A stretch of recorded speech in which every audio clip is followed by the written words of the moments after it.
നമസ്കാരം. നിലമ്പൂരിൽ സ്വരാജിന് വേണ്ടി കളത്തിലിറങ്ങാൻ പോകുന്നത് സാക്ഷാൽ മമ്മൂട്ടിയുടെ സ്വന്തം സഹോദരൻ. മമ്മൂട്ടി പൊതുവെ ഇടതുപക്ഷ പ്രസ്ഥാനത്തിൽ അടിയുറച്ച് വിശ്വസിക്കുന്ന ആളാണെന്ന കാര്യം എല്ലാവർക്കും അറിയുന്നതാണ്. എന്നാൽ പ്രത്യക്ഷമായി രാഷ്ട്രീയത്തിലേക്ക് ഇതുവരെ ഇറങ്ങിയിട്ടുമില്ല. എങ്കിലും തനിക്ക് വ്യക്തമായ രാഷ്ട്രീയമുണ്ട് എന്ന് പലകുറി മമ്മൂട്ടി തെളിയിച്ചിട്ടുണ്ട്. ഇപ്പോൾ മമ്മൂട്ടിയുടെ നിർദ്ദേശപ്രകാരമാണോ ഈ നീക്കമെന്നുള്ള ചർച്ചകൾ മണിയറയിൽ നടക്കുന്നുണ്ട്. ഇടതുപക്ഷത്തിനെ സംബന്ധിച്ചിടത്തോളം നിലമ്പൂർ നിർണായകമായിരിക്കുന്ന സാഹചര്യത്തിൽ എതിർ സ്ഥാനാർത്ഥി ആര്യാടന് അനുകൂല മതവിഭാഗങ്ങളിൽ നിന്നുള്ള വോട്ടിന്റെ ഒഴുക്ക് തടസ്സപ്പെടുത്തുക എന്ന രഹസ്യ അജണ്ട കൂടി ഇതിനു പിന്നിൽ പ്രവർത്തിക്കുന്നുണ്ടോ എന്ന കാര്യവും സംശയമാണ്.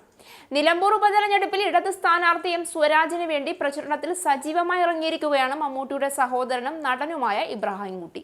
സിനിമാ താരങ്ങൾ തിരഞ്ഞെടുപ്പ് പ്രചരണത്തിനെത്തുന്നത് പുതിയ കാര്യമല്ല. എന്നാൽ ഇബ്രാഹിംകുട്ടിയുടെ വരവിന് ഒരു പ്രത്യേകതയുണ്ട്. കഴിഞ്ഞ നിയമസഭാ തെരഞ്ഞെടുപ്പിൽ സ്വരാജിനെതിരെ പ്രചരണം നടത്തിയിരുന്ന ആളാണ് ഇബ്രാഹിംകുട്ടി. തൃപ്പൂണിത്തുറയിൽ സ്വരാജിന്റെ എതിർ സ്ഥാനാർത്ഥിയായി മത്സരിച്ച കോൺഗ്രസിന്റെ കെ ബാബുവിന് വേണ്ടിയായിരുന്നു അന്ന് ഇബ്രാഹിംകുട്ടി രംഗത്തിറങ്ങിയത്. അന്ന് അങ്ങനെ ഒരു മണ്ടത്തരം ചെയ്തതിന്റെ പ്രായച്ചിത്തമാണ് ഇക്കുറി സ്വരാജിന് വേണ്ടി രംഗത്തിറങ്ങിയത് എന്നാണ് ഇബ്രാഹിംകുട്ടി പറയുന്നത്. കഴിഞ്ഞ 5 വർഷത്തിനിടെയുണ്ടായ തിരിച്ചറിവിന്റെ ഫലമാണിതെന്നും നിലമ്പൂരിൽ വോട്ടില്ല, പക്ഷേ ചെയ്യാവുന്നത് സ്വരാജിനെ പോലൊരു സ്ഥാനാർത്ഥിയെ വിജയിപ്പിക്കുക എന്നതാണ് എന്നും അദ്ദേഹം പറഞ്ഞു. സ്വരാജ് ആരെയും ചീത്ത പറയുകയോ മോശം വാക്കുകൾ ഉപയോഗിക്കുകയോ ചെയ്യില്ല എന്നും അദ്ദേഹത്തിന്റെ വഴി സ്വയം ഉണ്ടാക്കിയതാണ് എന്നും അത് അദ്ദേഹം വിശ്വസിക്കുന്ന പാർട്ടി പഠിപ്പിച്ചതാണ് എന്നും കൂട്ടിച്ചേർത്ത ഇബ്രാഹിംകുട്ടി താൻ പ്രചരണത്തിനിറങ്ങുന്നത് കൊണ്ട് മമ്മൂട്ടിക്ക് എന്തെങ്കിലും പ്രശ്നമൊന്നുമില്ല എന്നും താൻ നേരത്തെയും രാഷ്ട്രീയത്തിൽ ഉണ്ടായിരുന്നു എന്നും അവിടെ നിന്ന് മാറി ചിന്തിക്കാൻ തുടങ്ങിയപ്പോൾ പുള്ളി തനിക്ക് എന്താ ഇടതുപക്ഷ ചായ്വ് എന്ന് ചോദിച്ചു എന്നും പറഞ്ഞു. CPM-ൽ അംഗത്വം തന്നാൽ സ്വീകരിക്കാൻ പോലും തയ്യാറാണ് എന്നാണ് ഇപ്പോൾ ഇബ്രാഹിംകുട്ടിയുടെ നിലപാട്. അതേസമയം സ്വരാജിനെ പിന്തുണച്ചുകൊണ്ടുള്ള ഇബ്രാഹിംകുട്ടിയുടെ ഫേസ്ബുക്ക് കുറിപ്പ് വളരെ ശ്രദ്ധ നേടിയിരുന്നു.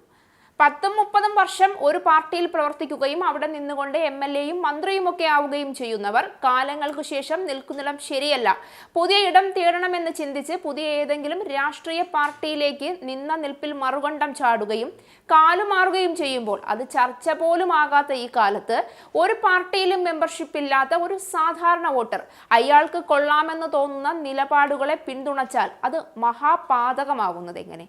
ഇപ്പോൾ ഇതെന്തിനു പറയുന്നു എന്ന് ചിന്തിക്കുന്നുണ്ടാകും. ഒരു കാരണമുണ്ട്. നാട് ചിലപ്പോൾ ആവശ്യപ്പെടുന്ന ചില നേതാക്കളുണ്ട്. ജനാധിപത്യത്തിൽ അനിവാര്യമായ സമയങ്ങളിൽ കാലം അവരെ നമുക്ക് മുന്നിൽ കൊണ്ടുവന്ന് നിർത്തും. ഇന്നത്തെ ഇന്ത്യയിൽ എം സ്വരാജിനോളം പോർന്ന ഒരു ജനാധിപത്യവാദിയുടെ തലയെടുപ്പ് കണ്ടില്ലെന്ന് നടിച്ചാൽ പിന്നീട് ദുഃഖിക്കേണ്ടി വരും. നമുക്ക് മുന്നിൽ ഈ കാലം സ്വരാജിനെയാണ് കൊണ്ടു നിർത്തിയിരിക്കുന്നതെന്നാണ് അദ്ദേഹം ഫേസ്ബുക്കിൽ കുറിച്ചത്. നിലമ്പൂരിൽ തനിക്ക് വോട്ടില്ല, പക്ഷേ നിലമ്പൂർ കേരളത്തോടാകെ ആവശ്യപ്പെടുന്നത് സ്വരാജിനൊപ്പം നിൽക്കാനാണെന്നും അദ്ദേഹം കുറിച്ചു.